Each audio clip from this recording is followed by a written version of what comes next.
Bienvenidos de nuevo, damas y caballeros. Soy Derek, y hoy les traigo 6 historias reales y perturbadoras.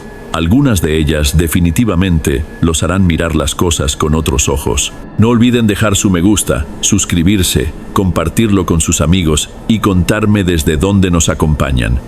Gracias por estar aquí. Vamos a comenzar.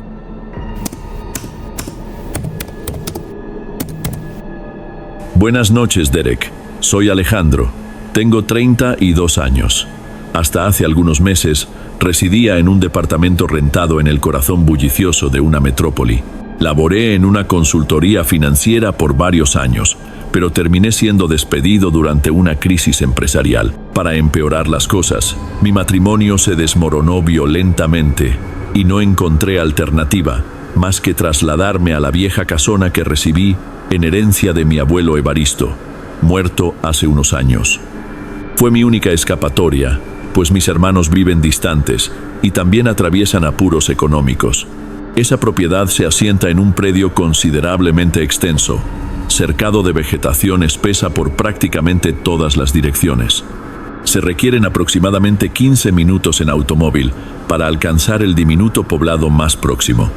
Es un sitio apartado, e inicialmente creí que eso resultaría perfecto para aclarar los pensamientos. Requería tranquilidad, lejos del torbellino que me había estado devorando. La edificación es centenaria, de tablones con marcos que se traban y una techumbre que constantemente rechina. Pronto advertí que la vivienda parece mantenerse siempre helada, aun cuando el ambiente exterior es templado. Pero no protesté. Al menos no debería cancelar renta, ni calcular centavos para subsistir. El terreno está muy poblado de árboles y durante las primeras madrugadas el silencio absoluto únicamente era cortado por algunas aves nocturnas. Admito que al comienzo hasta disfrutaba permanecer sentado en la galería tomando algo y reflexionando sobre el destino, sin estruendo de vehículos o alaridos de inquilinos. No obstante, cerca de una semana tras arribar, algo distinto empezó a incomodarme. En la 7ª madrugada, me dirigí a recostarme aproximadamente a medianoche. Cuando estaba a punto de conciliar el sueño, percibí un sonido de murmullo que procedía del exterior. Era una tonada pausada que no identifiqué, como si la persona estuviera agotada o realizara interrupciones desiguales. Me alarmé ligeramente, pero traté de pensar que quizás era algún habitante de la zona o inclusive alguien regresando de una celebración. Lo ignoré. La madrugada siguiente, el mismo sonido se repitió aproximadamente a la misma hora. Llegué a observar que en realidad transcurría de las 2 de la mañana, pues observé rápidamente el reloj de pulsera antes de incorporarme. Solo que esta vez tuve la sensación de que estaba mucho más próximo a la vivienda. Me incorporé del lecho, abrí la puerta lateral y eché un vistazo con mi lámpara portátil. Nada. Ni vestigio de pisadas en el césped mojado, ni movimiento, solo la tonada desvaneciéndose lentamente hacia la espesura. Cerré todo y regresé al lecho, pero me resultó difícil dormir. Fueron múltiples madrugadas en las que el murmullo aparecía siempre, después de las 2 de la mañana, casi en el mismo instante. Comencé a considerar la posibilidad de que alguien estuviera realizando aquello intencionalmente, pues todo era muy exacto. Fui hasta una pequeña comisaría de apoyo policial que existía en la región para ver si alguien podría investigar. Allí me proporcionaron el contacto de un hombre llamado Genaro, que durante mucho tiempo laboró como vigilante privado en haciendas rurales. Era una especie de hombre para todo, pensionado, pero todavía bastante dinámico. Llamé y le expliqué lo que estaba ocurriendo. Apareció en mi casa unos 3 días después. Genaro ya era de edad madura, pero demostraba determinación en la voz. Cuando le relaté sobre el murmullo nocturno y la hora exacta en que sucedía, él afirmó con la cabeza y dijo: «Tu abuelo Evaristo me contactaba para revisar aquí de vez en cuando». Hablaba de este mismo murmullo que aparecía en una temporada del año. Nunca descubrimos quién lo producía. Me quedé sin reacción. No sabía que mi abuelo había experimentado por situaciones similares. Genaro me dijo que él buscó ayuda en la policía local, pero nunca llegaron a una conclusión. La recomendación que mi abuelo recibía era siempre mantener puertas y ventanas cerradas con seguro e intentar no transitar mucho por fuera después de anochecer. Empecé a hacer exactamente eso, incluso con un cuidado exagerado. Pasaba las madrugadas revisando pestillos y cerraduras, casi obsesionado en verificar cada esquina. Sin embargo, en las madrugadas siguientes, el murmullo continuaba cada vez más cerca de los muros de la casa. Hubo una madrugada en que oí claramente el sonido al costado del gallinero que está en la parte posterior. Fui a mirar por la rendija de la ventana y ni siquiera necesité abrirla para sentir el corazón acelerado. Incluso con la lámpara portátil no conseguía ver nada. Tan pronto como intenté abrir un poco la cortina, el murmullo se fue alejando, como si el responsable notara que yo estaba observando. La madrugada posterior, juro que me pareció venir de debajo del entarimado de la sala, como si alguien estuviera dentro del espacio angosto que existe entre el piso y la tierra. La madera centenaria transmitía un eco, y aquello me dejó en un estado de alerta que nunca había sentido. Pasé la madrugada en vela, mirando al techo y pensando en todo lo que podría estar sucediendo. Nunca fui de creer en apariciones o algo por el estilo, pero no conseguía encontrar una explicación simple. Al día siguiente, registré el altillo en busca de documentos o anotaciones que mi abuelo Evaristo pudiera haber dejado. Allá arriba, entre cajas llenas de libros viejos, encontré un cofre abollado. Dentro de él había un cuaderno con anotaciones fechadas de varios años. Hojeé las páginas y me di cuenta de que mi abuelo registraba fechas específicas en las que oía el tal murmullo. Escribía que sucedía en el mismo periodo del año y siempre durante la madrugada. A veces comentaba que se quedaba vigilante, armado, porque estaba seguro de que alguien rondaba la casa. No tenía idea de quién podría ser. Varias páginas contaban que eso persistió por más de 12 años. Pensé en llamar de nuevo a Genaro. Vino esa misma tarde, leyó los registros y se quedó en silencio por un tiempo. Después guardó el cuaderno y comentó: «Sugiero que no abras ninguna puerta si escuchas ese ruido y no intentes ir detrás de quien quiera que sea. Puede ser peligroso». Aquella madrugada decidí quedarme totalmente despierto. Preparé un café cargado y me senté en la sala con la luz del corredor encendida. Alrededor de las 2:23, el murmullo surgió de nuevo, pero de una manera diferente. Esta vez no venía del patio o de debajo del entarimado. Parecía estar dentro de la casa, en algún punto del corredor que llevaba a las recámaras. Mi cuerpo se puso rígido. Apagué la luz de la sala para intentar ver mejor en la oscuridad, pero el sonido proseguía en intervalos cortos, como si alguien estuviera probando mi paciencia. Decidí levantarme, incluso con la respiración descompasada. Cogí un arma simple que también había heredado de mi abuelo. Nada muy moderno, pero era lo que me daba una falsa sensación de protección. Caminé hasta la entrada del corredor y llamé: «Si hay alguien ahí, salga ahora». El murmullo cesó inmediatamente. Encendí la lámpara del corredor. No vi a nadie, pero tuve la impresión de un movimiento leve detrás de la puerta de la última recámara. Me acerqué, tentado a abrir, pero el miedo pudo más. Me quedé parado, esperando que cualquier cosa sucediera. Pasaron algunos minutos en silencio absoluto. Volví a la sala tenso, sin saber si solo lo había imaginado todo o si realmente había alguien circulando dentro de la casa. En los 3 días siguientes, nada de ruido, ni murmullos, ni pasos, nada. Casi logré creer que el problema había terminado. Sin embargo, en la 4ª madrugada, me fui a dormir cerca de medianoche, intentando no pensar mucho en situaciones extrañas. Desperté a las 3 de la mañana con un ruido diferente, golpes fuertes, pero espaciados, que venían del fondo del corredor. Me detuve a escuchar, intentando controlar el pulso. Eran 4 golpes. Después de un intervalo grande, entonces más 4 golpes. Parecía una forma de avisar que alguien estaba allí. Me quedé en la cama sin valor para levantarme, hasta que oí el chirrido de las bisagras de la puerta principal.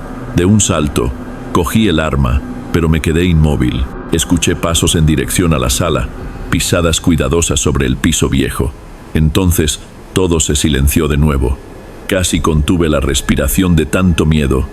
De repente, la lámpara del corredor se apagó sola. Me levanté despacio, salí de la recámara y sostuve el arma contra el pecho. Al final del corredor, una figura vestida de gris me miraba fijamente. La débil luz que venía de fuera iluminaba parte de su rostro, que parecía muy demacrado. Intenté hablar, pero la voz no me salía. Cuando finalmente conseguí decir algo, fue casi un grito ahogado. «¿Quieto ahí?». La persona giró el cuerpo y corrió disparada por las recámaras. Fui detrás tropezando con sillas, pero no llegué a tiempo. Por la puerta principal vi solo una silueta desvaneciéndose en el terreno. Acabé apretando el gatillo por impulso y el disparo acertó en el marco de la puerta, arrancando una astilla de madera. Grité que se fuera y que nunca más regresara. Mis oídos quedaron zumbando después del tiro. Cerré toda la casa con seguro, cogí el coche y fui directo a una estación de servicio al borde de la carretera, donde pasé el resto de la madrugada. A la mañana siguiente, llamé a Genaro y le pedí que fuera hasta allá. Constató que la puerta estaba abierta, pero sin señales de haber sido forzada. Ningún objeto de valor había desaparecido. Nada dentro de la casa estaba dañado, aunque la marca del tiro quedaba evidente en el marco. De alguna forma, aquella persona tenía acceso al inmueble sin forzar la entrada. Cambié todas las cerraduras y puse pestillos extras en las ventanas. Pero ese mismo día hice una maleta y me fui a una pequeña habitación que mi familia mantenía en otro lugar, mucho más urbano. Mi padre se hizo responsable de gestionar los trámites de venta de la casa. Si alguien está viviendo por allí hasta hoy, no tengo ni idea. Solo sé que no quería quedarme ni una madrugada más en ese lugar. Nunca descubrí si era un desequilibrado del vecindario o algún pariente lejano que creía tener derecho sobre la casa. Genaro me dijo que oyó historias de casos antiguos, de gente escondida en sótanos y altillos de propiedades abandonadas, pero nada concluyente. Dudé de muchas cosas, pero no de que era algo real. Todavía cargo el peso de este recuerdo. Y solo de pensar en quedarme solo en un lugar aislado otra vez, ya empiezo a sentir una desconfianza enorme de cada ruido a mi alrededor.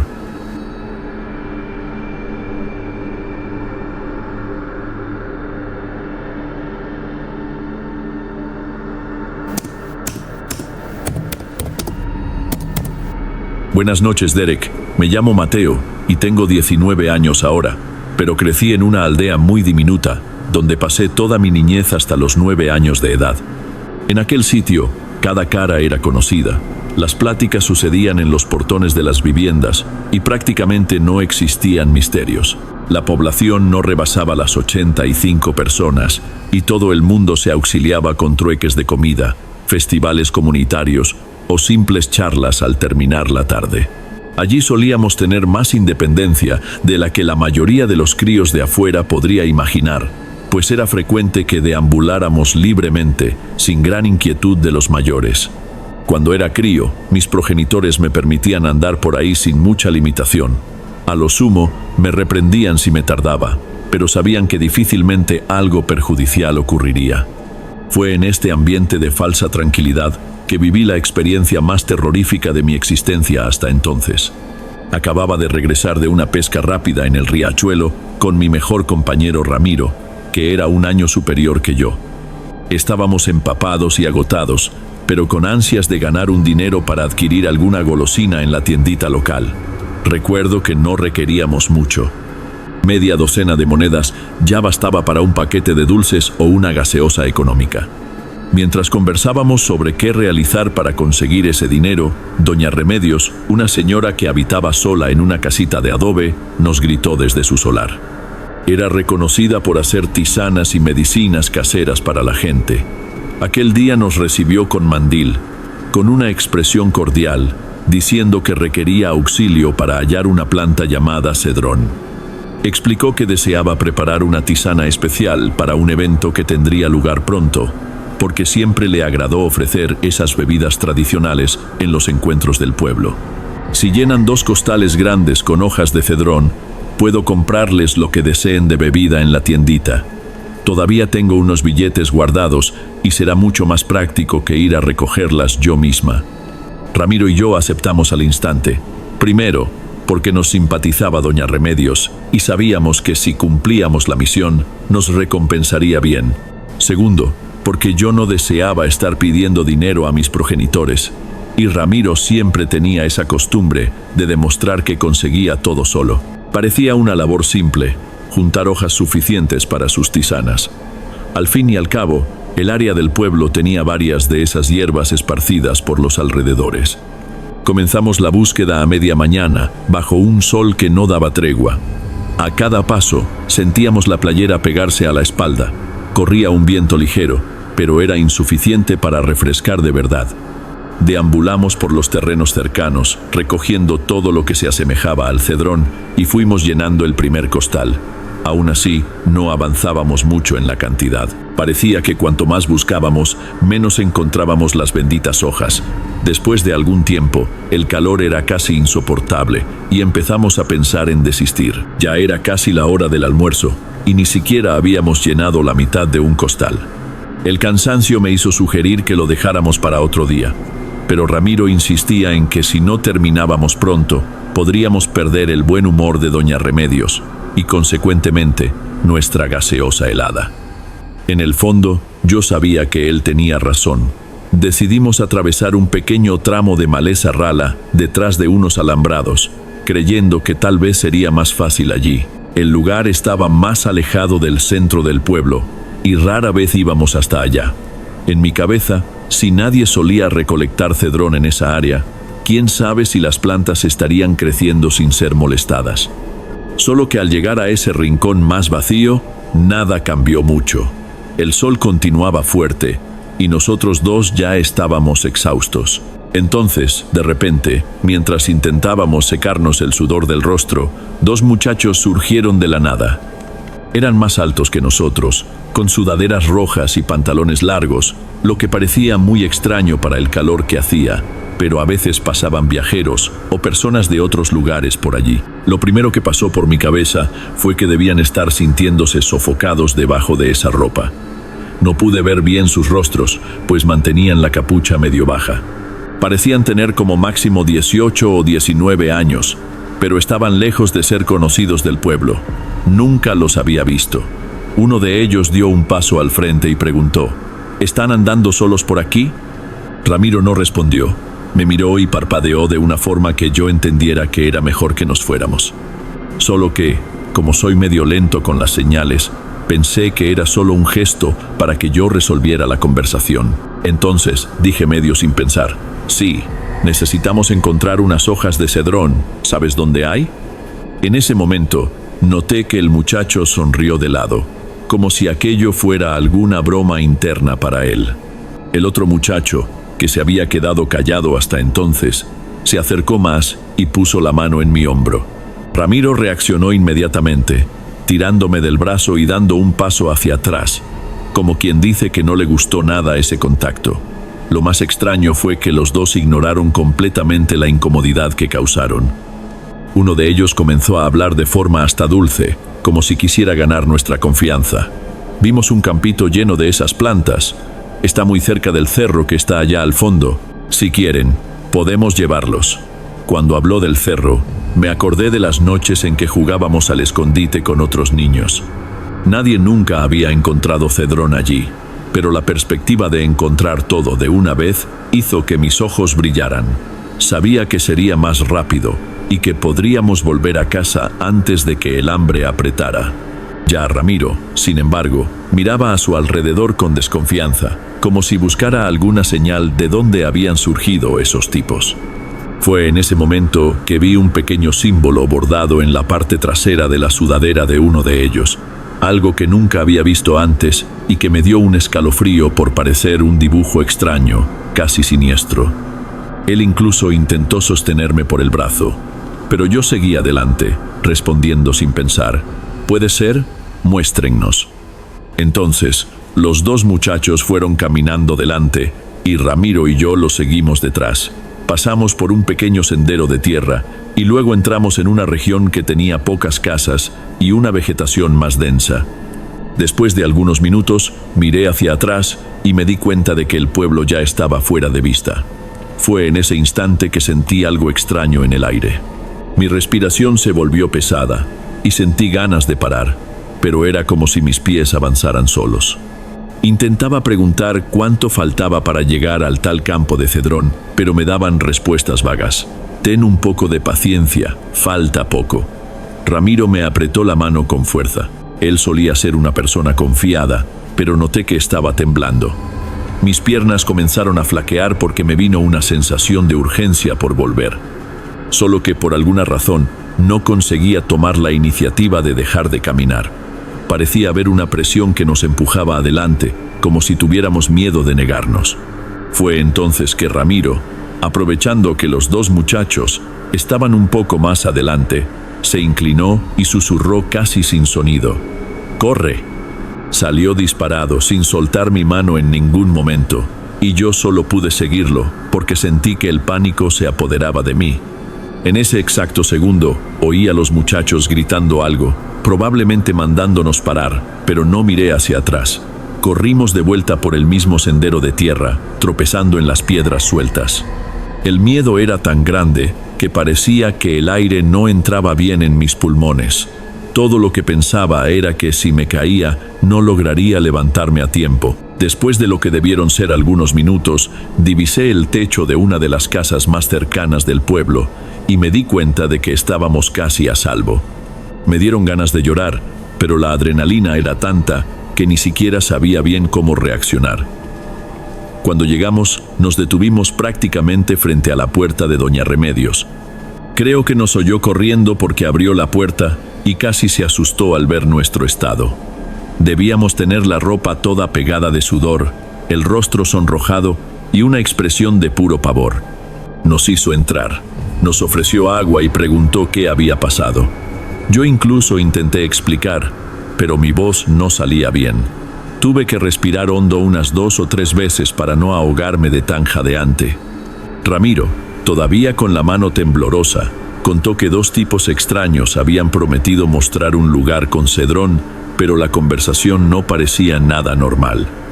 Cuando se dio cuenta de que nos estaban llevando cada vez más lejos del pueblo, tuvo un mal presentimiento y decidió huir.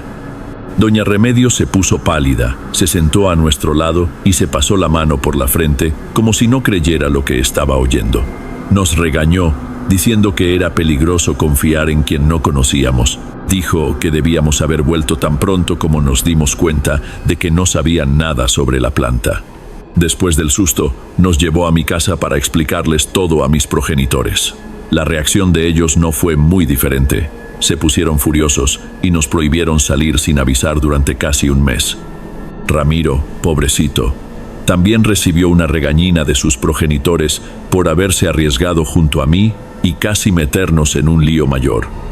Pasé un buen tiempo sin poder dormir bien porque mi cabeza daba vueltas en aquella escena de nosotros dos corriendo, con la certeza de que si hubiéramos sido más lentos, algo horrible habría sucedido. Nunca descubrimos quiénes eran aquellos muchachos o qué querían realmente, pero aquel símbolo extraño en la sudadera de uno de ellos todavía me da escalofríos cuando lo recuerdo. En el fondo, creo que mi miedo más profundo era que fueran traficantes o cualquier tipo de gente peligrosa que buscaba niños solos en lugares aislados. Tal vez no fuera nada de eso, pero las circunstancias no dejaron espacio para pensar en otra hipótesis. De cualquier forma, después de este episodio, pasé a tener una visión mucho más cautelosa de los extraños. Siempre que alguien que no conozco muy bien intenta acercarse, siento que el cuerpo se me tensa, como si me preparara para correr de nuevo. Es difícil creer que en un lugar tan pequeño y supuestamente acogedor existiera la posibilidad de toparse con personas de malas intenciones, pero aprendí de la peor manera que el peligro puede aparecer en cualquier rincón. Hoy, más viejo, recuerdo aquel día con una mezcla de vergüenza y alivio, que si Ramiro no se hubiera dado cuenta de que algo andaba mal, podríamos haber seguido más lejos y nunca se sabe lo que podría haber pasado. Él se convirtió en un gran compañero en mi vida. No somos novios, pero compartimos un cariño que va más allá de una simple amistad, pues pasamos por algo que nos unió de modo profundo y memorable. Hasta hoy, cuando siento el olor a cedrón o a cualquier hierba más fuerte, acabo recordando la escena de los dos muchachos señalando el cerro e invitándonos a seguirlos. Tal vez solo querían ser amables, pero todo indica que había algo muy extraño en aquella historia. Y al final, nuestra intuición nos salvó de un posible peligro que podría haber cambiado completamente los rumbos de nuestras vidas. Si te están gustando los relatos, no te olvides de dejar ya tu like. Es muy importante. Bien, continuemos.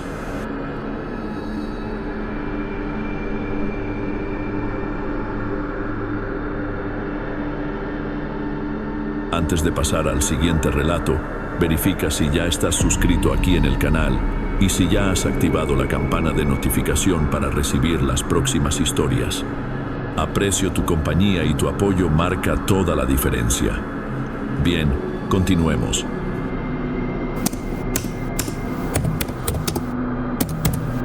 Buenas noches, Derek. Mi nombre es Camila. Esta historia sucedió cuando tenía unos 9 años y todavía me inquieta cuando pienso en todo lo que ocurrió. Mis padres, Rosa y Patricio, siempre trabajaron mucho, cada uno en 2 empleos para cubrir las cuentas de casa y garantizar un futuro estable para mí y para mi hermana menor, Sofía, que es 2 años menor que yo. Su rutina era tan intensa que nos quedábamos casi todo el día solas en casa, lo que hizo que mis padres contrataran a una cuidadora por medio de un anuncio en internet. Se llamaba Esperanza. Tenía poco más de 25 años y parecía tener mucha energía para lidiar con niños. Cuando Esperanza apareció por primera vez, me sorprendió que fuera tan animada. Antes de ella, imaginaba que alguien mayor podría ser la elegida, pero Esperanza vino como una opción ideal. Hacía bromas e incentivaba nuestros estudios en línea.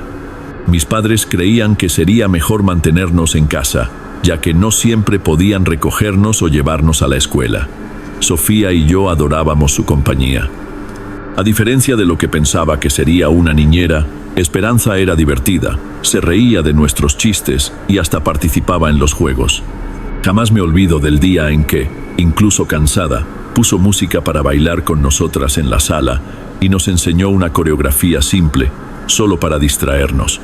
Este ambiente agradable duró algunos meses. Esperanza venía de lunes a viernes, llegaba tempranito y solo se iba por la noche cuando mis padres regresaban. Me estaba acostumbrando a su voz por la casa, a la ayuda en los deberes de matemáticas y a la forma fácil con que lidiaba con mi mal humor matutino. Solo que mis padres comenzaron a notar que Esperanza andaba exhausta y decidieron darle unas vacaciones durante el periodo de receso de nuestras clases virtuales. Esperanza, realmente agradecemos todo lo que has hecho. Si quieres tomarte un periodo de descanso, estar tranquila unas semanas, lo entendemos. Te has dedicado mucho. Esperanza aceptó un poco a regañadientes, pero aliviada. Entonces, mis padres decidieron llevarnos a la hacienda de mis abuelos, Aurelio y Graciela. El lugar quedaba lejos de donde vivíamos, pero según mi padre, sería mejor que contratar a una persona nueva a las prisas. Así, llenamos el coche de maletas y partimos un domingo por la mañana, imaginando que pasaríamos un verano diferente. El viaje fue largo, me mareé varias veces y mi hermana no paraba de quejarse de que tenía hambre o quería parar a comprar un refresco. Yo solo quería llegar pronto para tener espacio y correr por el césped. Después de muchas horas en la carretera, finalmente llegamos a la hacienda. Era una casa de ladrillo de tamaño mediano, rodeada por una zona verde muy espaciosa, con algunos árboles y un establo más alejado. Tenía un pequeño corral donde mi abuelo criaba unas pocas cabezas de ganado y algunos cerdos. Además, un granero donde guardaba herramientas que daba más hacia el fondo del terreno. Siempre me gustó este lugar porque de alguna forma me hacía sentir libre. Tan pronto como salí del coche, mi abuelo apareció con una sonrisa gigante y un sombrero gastado. Las extrañaba a mis nietas. Sofía corrió a hablar con nuestra abuela, que ya le preguntaba si quería comer algo. Mis padres ayudaron a llevar las maletas adentro. El olor a café, recién hecho que mi abuela había preparado, se esparcía por la casa. La cena estaba casi lista, pero antes de comer, mi abuelo propuso un paseo rápido por el patio para estirar las piernas. Acepté al momento. Me mostró las plantaciones, dejó que acariciara a uno de los cerdos y señaló algunas huellas en el suelo, diciendo que podrían ser de perros del vecindario. Sofía nos siguió medio distraída, todavía somnolienta por el viaje. Más tarde, mi madre me llamó para entrar y entonces todos cenamos juntos contando las novedades. Cayó la noche y mis padres se acostaron muy temprano. Se irían a la mañana siguiente para retomar el trabajo. Sofía y yo nos quedaríamos bajo el cuidado de mis abuelos hasta el final de las vacaciones. Fui a la habitación donde compartía una litera con mi hermana. Encendimos la televisión y nos quedamos allí, cada una acostada en uno de los colchones, peleando por el control remoto. Acabamos durmiéndonos sin siquiera darnos cuenta. En medio de la madrugada, desperté con una sensación de leve confusión. La tele todavía estaba encendida a un volumen bajo, pero lo que me hizo despertar fue un ruido de pasos pesados afuera, en el área cercana a la ventana.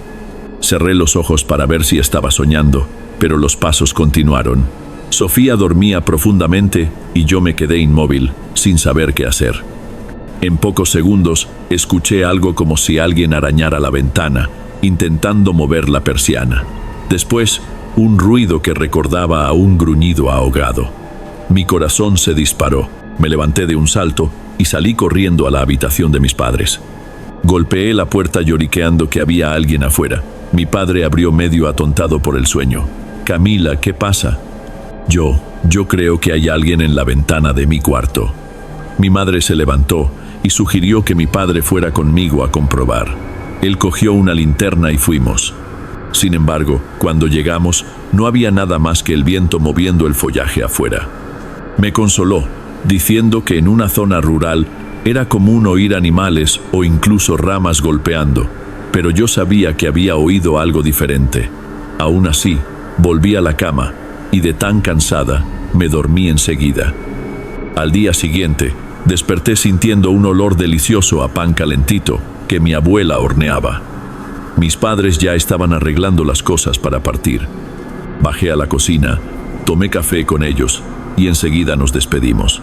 Tan pronto como se fueron, mi abuelo nos invitó a Sofía y a mí a ayudar a dar de comer a los animales y después llevar a la perra Canela a dar un paseo por los alrededores. El nombre Canela fue elegido por mi abuela, que le hacía gracia el pelaje dorado de la perra. Salimos entonces con Canela, con la correa. Mi abuelo me entregó la correa y me pidió que la sujetara con firmeza. A cada poco paso, la perra se detenía, olfateando algo en el aire, y me tiraba en dirección a los árboles cercanos. Después de algunas veces, miré hacia donde ella estaba mirando fijamente. En medio del follaje vi una silueta oscura, casi imperceptible, pero parecía ser alguien observándonos. Sentí un escalofrío en el estómago. El sol todavía estaba bajo y la luz no era tan fuerte. Me di la vuelta y llamé a mi abuelo, pero él y mi hermana ya estaban más adelante, riéndose de algo que conversaban. Intenté armarme de valor para ver si estaba imaginando cosas. Miré de nuevo y la figura permaneció inmóvil, escondida a medias detrás de un tronco. Corrí hacia mi abuelo, llevando a Canela conmigo. Le dije que había alguien allí mirándonos. Él frunció el ceño y me preguntó si estaba segura, porque no veía nada más que los árboles. «Mira, Camila, debe haber sido un cerdito suelto o algún perro. Aquí siempre aparecen animales». Aunque no me convenció, intentó no asustarme. Seguimos con el paseo, pero mi mente no paraba de volver a lo que había visto. Era muy extraño. Más tarde ayudé a mi abuela en la cocina, mientras Sofía veía dibujos en la sala y mi abuelo fue a ocuparse de algunas herramientas en el granero. La tarde pasó rápido y por la noche cenamos todos juntos. Estaba exhausta y decidí tomar un baño rápido para luego acostarme. Como de costumbre, Sofía y yo nos quedamos un rato viendo la tele en el cuarto hasta que ella se durmió.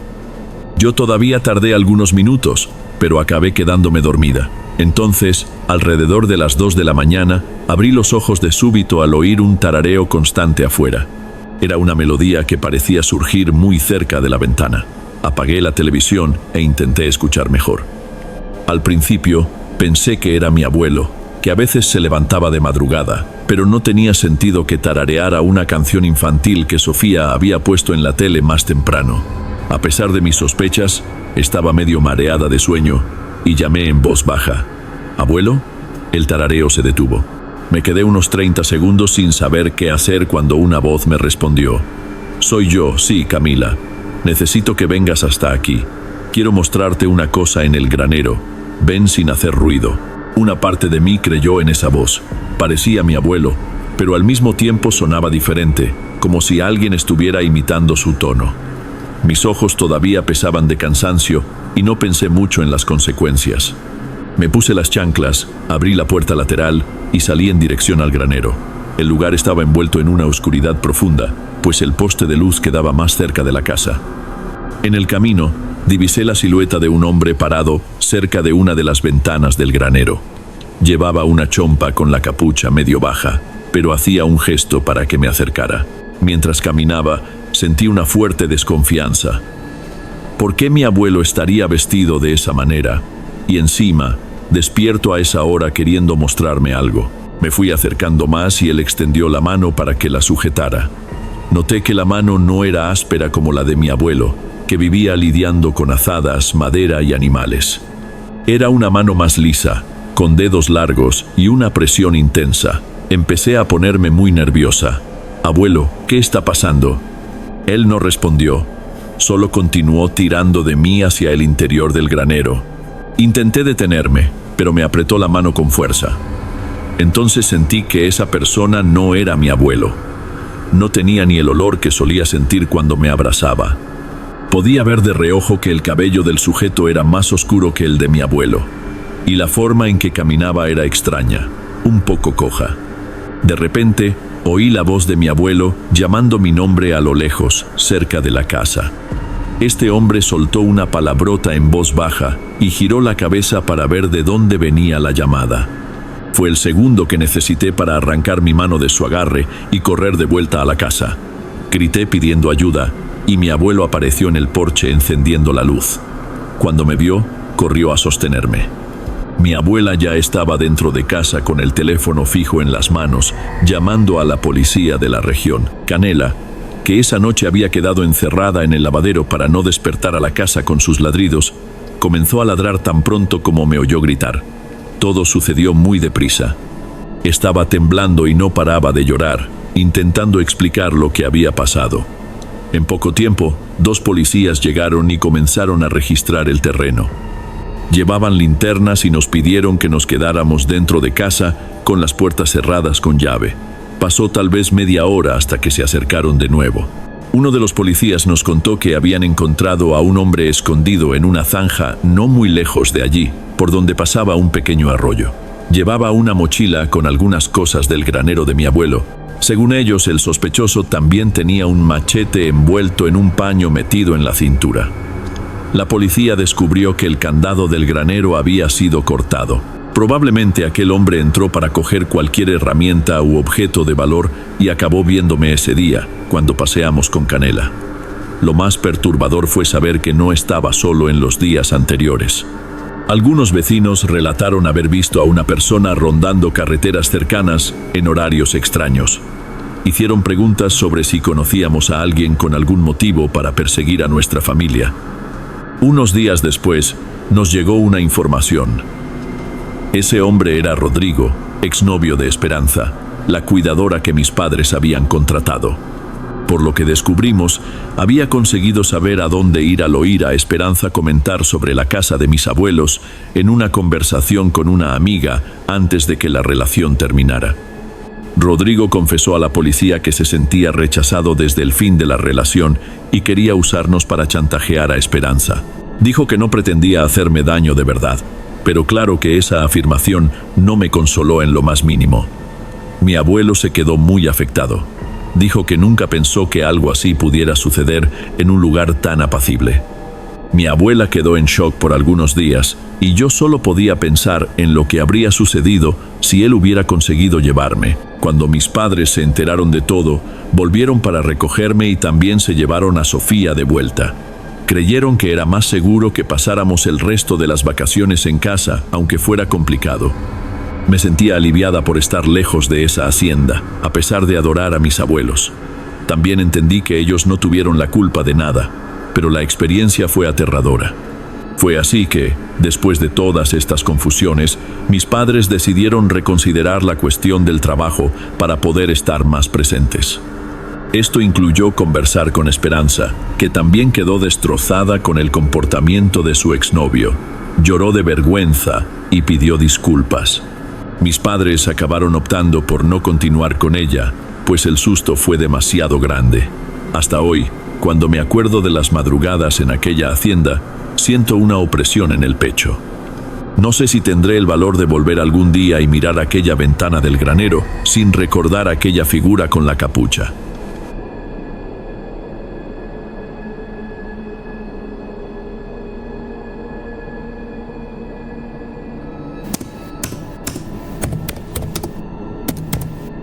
A principios de 2019, viajé con mi pareja Rodrigo hacia el rancho familiar en las montañas de Cundinamarca. Soy Esperanza. Apenas abandonamos la autopavía, tomamos una trocha serpenteante que, según Rodrigo, conducía directamente a las tierras heredadas de su abuelo. La propiedad se encontraba aislada entre cerros, con alambradas oxidadas marcando los linderos. Eran aproximadamente las 5 de la tarde, el sol aún ardiente, pero las sombras empezaban a extenderse anunciando el crepúsculo.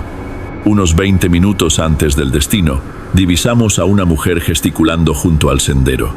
Portaba un machete y lucía vestimentas descoloridas, como las que utilizan los campesinos para faenas duras en la montaña. Rodrigo disminuyó ligeramente la marcha, pero después murmuró: «Jamás la he visto, mejor continuamos». Asentí, aunque una sensación extraña me invadió. La mujer caminaba en dirección opuesta, avanzando hacia la autopavía, pero no hizo ademán de aproximarse. Noté por el espejo lateral que prosiguió su marcha sin voltear hacia nuestro vehículo.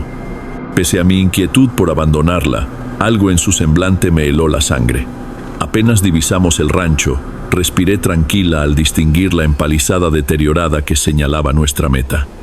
Pero justo frente al portón, apareció nuevamente esa misma mujer, emergiendo desde el interior de la finca colindante. Portaba idénticas vestimentas, empuñaba el mismo machete, con esa mirada vacía invariable. Rodrigo aceleró bruscamente, activó los seguros y me dirigió una expresión angustiada. Mi pulso se desbocó. Percibí cómo pasó a escasos metros del automóvil detenido, siguiendo nuestro recorrido sin pestañear.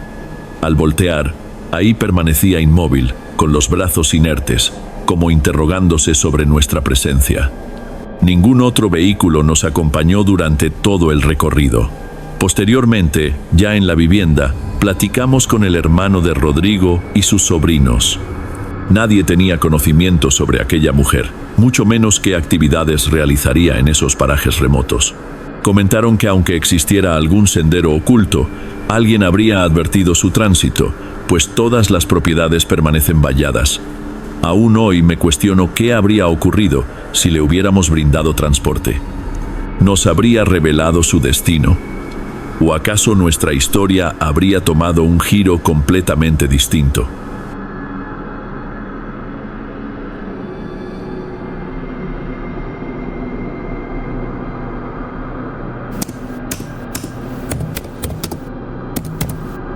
Soy Carmelo.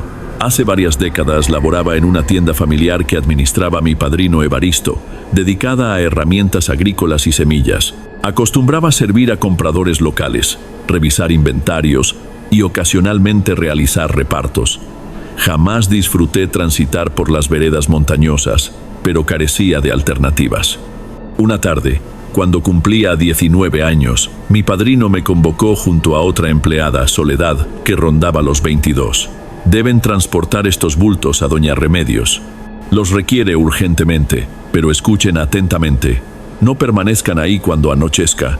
Entreguen todo, abandonen la factura en su cocina y regresen inmediatamente. Si perciben cualquier ruido, finjan que no les incumbe. ¿Pero a qué se debe tanta precaución, padrino?, inquirí. Es por su seguridad. Luego me narran sus impresiones si desean. Detesto ese sitio, pero cancela anticipadamente y no podemos declinar el negocio. Partimos en el jeep cerca del amanecer, manejando por casi 5 horas en senderos pedregosos llenos de grietas. El sol aún calcinaba intensamente, aunque ya descendía hacia el ocaso, y el territorio se tornaba progresivamente desolado mientras progresábamos. Cuando rebasaban las 3 de la tarde, finalmente alcanzamos la estancia, Todo permanecía destrancado, precisamente como mi padrino advirtió, pero nadie apareció para recibirnos. La vivienda central lucía centenaria, con muros que habían perdido su tonalidad inicial. Poseía ventanales amplios y, observando desde afuera, no se distinguía rastro alguno de habitantes en el interior. Soledad me asistió descargando los fardos en una bodega próxima a los establos. Inmediatamente después, manifestó que prefería permanecer custodiando el jeep por temor a cualquier eventualidad que pudiera presentarse. Entonces me dirigí a depositar la factura en la cocina, según lo convenido. Apenas atravesé el salón, percibí una fragancia muy particular, algo que evocaba madera húmeda y moho. En las paredes distinguí diversas plantas secas, mucho más enormes de lo que anticipaba.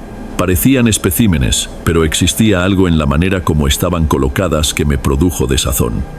No logro describirlo con precisión. Únicamente sé que no me agradó la sensación de deambular por allí. Deposité el documento sobre una mesa deteriorada y antes de retornar, examiné las plantas más detalladamente. De soslayo, parecía que algunas se inclinaban hacia mi ubicación. No quise fantasear situaciones, así que aceleré la marcha hasta la salida. En ese preciso momento, Soledad ingresó con un semblante inquieto. «Marchémonos ahora», percibí unos sonidos en la bodega. Creí que había alguien presente, pero no hay nadie. Es preferible que partamos. Me puse nervioso, pues tampoco me sentía cómodo en ese lugar. Cerramos y aseguramos la entrada por el interior, con el simple pestillo que existía allí, sin requerir llave. Entonces, salimos dejando la vivienda exactamente como estaba, solamente con la puerta entreabierta. Ascendimos al vehículo, y mientras yo maniobraba, Soledad preguntó si había advertido algo insólito dentro de la casa. Le relaté sin proporcionar muchos pormenores, que también me pareció todo muy extraño. Mientras retomábamos el sendero de retorno, escuchamos un gemido prolongado que parecía provenir de detrás del jeep. Nos contemplamos mutuamente, pero no intercambiamos palabra alguna hasta arribar a la tienda. Cuando intentamos explicarle todo al padrino Evaristo, él ya lo presumía. Fueron las plantas secas, ¿verdad? Yo tampoco tolero visitar allá. No tengo conocimiento de las actividades de Doña Remedios. Únicamente sé que remunera generosamente y siempre solicita pedidos de emergencia.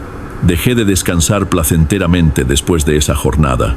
Esporádicamente, la memoria de aquellas plantas atraviesa mi mente. Hasta ahora ignoro si fue producto de nuestra imaginación, pero prefiero no regresar allá para confirmarlo. Ciertas incertidumbres es mejor mantenerlas como están.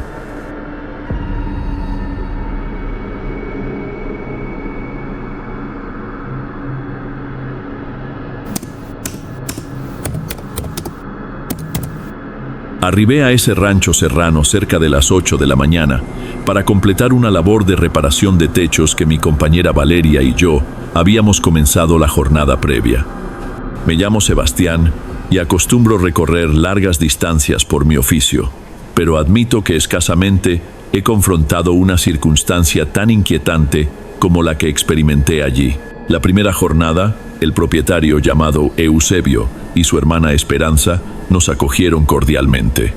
Platicamos sobre la existencia serrana, degustamos chocolate caliente y definimos los pormenores de nuestras tareas. Nada sugería que en menos de un día completo todo se tornaría tan opresivo. Apenas llegamos la segunda jornada, observé que el clima amenazaba con modificarse. Los nubarrones grises parecían aproximarse vertiginosamente, y la brisa mecía los eucaliptos de una forma que ya me inquietaba. Restaba poco para concluir la faena, pero cuando la precipitación inició, llegó acompañada de descargas atmosféricas devastadoras. En escasos instantes, el paraje se metamorfoseó. El firmamento se ennegreció y una tempestad brutal se desplomó sobre nosotros. Eusebio salió corriendo hacia el portal vociferando: «No permanezcan allá afuera, ingresen inmediatamente». Percibiendo la desesperación, Valeria y yo ingresamos a su vivienda, donde Esperanza ya disponía paños para enjugarnos. Fue entonces cuando advertí cómo Eusebio se estremecía, no únicamente de frío, sino de puro terror.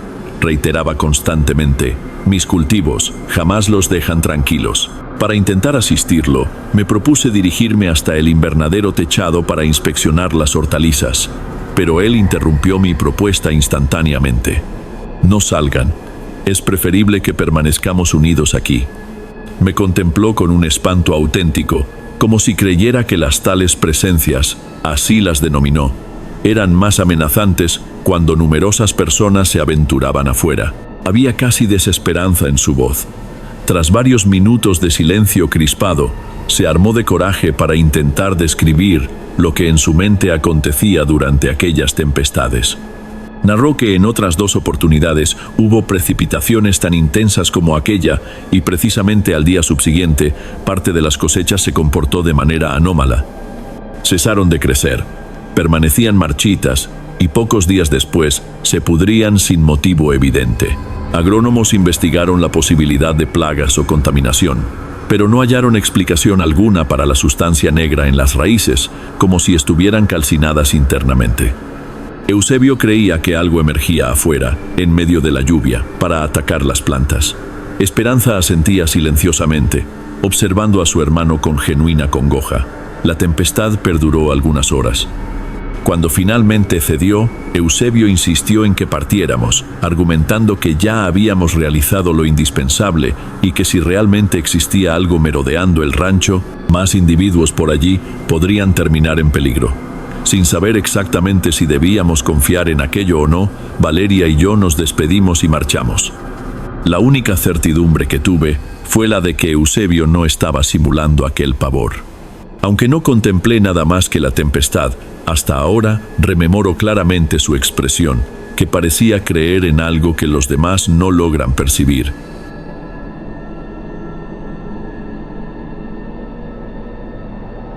Bueno amigos, esos fueron los relatos de hoy. Espero de corazón que les hayan gustado. Ahora en la pantalla estoy dejando otros 2 buenos videos que seguramente les gustarán. Un abrazo de Derek y te veo por allá.